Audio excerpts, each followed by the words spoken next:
Dalam seminggu terakhir di Indonesia, rata-rata lebih dari 1.000 orang meninggal dunia setiap hari karena COVID-19. Menurut data dari Johns Hopkins University, dari tiap 100.000 orang Indonesia, ada 28 orang meninggal karena COVID-19. Angka itu menjadikan Indonesia berada di urutan ke-7 untuk rasio kematian COVID-19 tertinggi di dunia.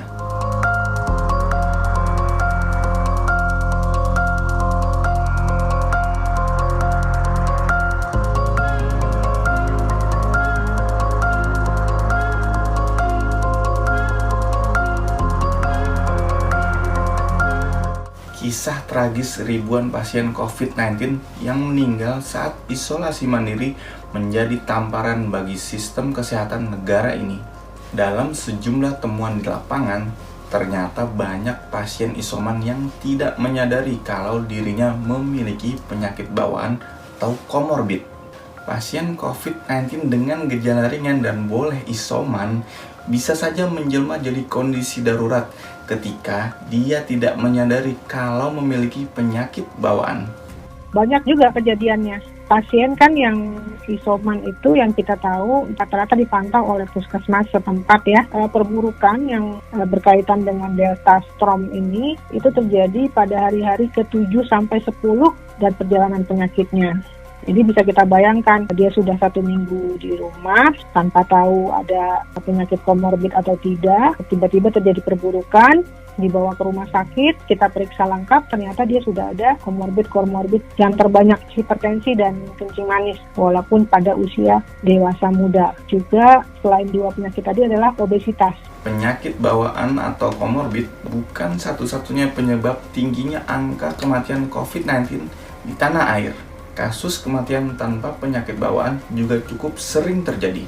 Kalau meninggal tanpa komorbid mungkin saja. Kemungkinan karena memang mekanisme penyakitnya ya, karena COVID-nya dia menjadi COVID berat. Mekanisme infeksi itu tergantung 3 hal. Pertama, respon imun dari pasiennya dalam menghadapi infeksi. Kemudian faktor dari virusnya.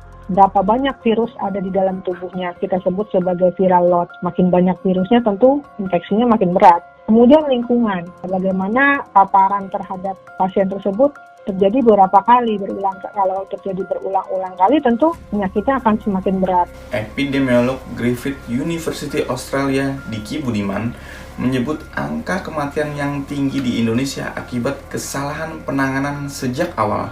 Indonesia dinilai tidak belajar dari kasus-kasus kematian pasien COVID-19, termasuk yang memiliki komorbid.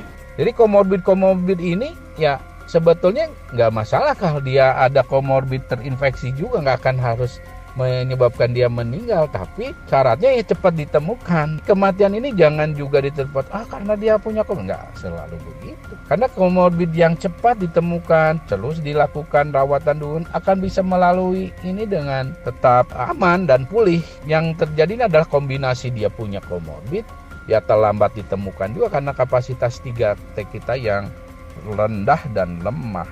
Ini yang memperparah situasinya. Dengan atau tanpa penyakit bawaan, COVID-19 tetap mengancam jiwa siapapun, meski dengan tingkat potensi risiko yang berbeda-beda. Tapi, peningkatan kapasitas testing dan tracing tampaknya memang perlu dilakukan untuk terus menekan angka kematian karena COVID-19 di tanah air. Saya Windy Wicaksono, Liputan6.com.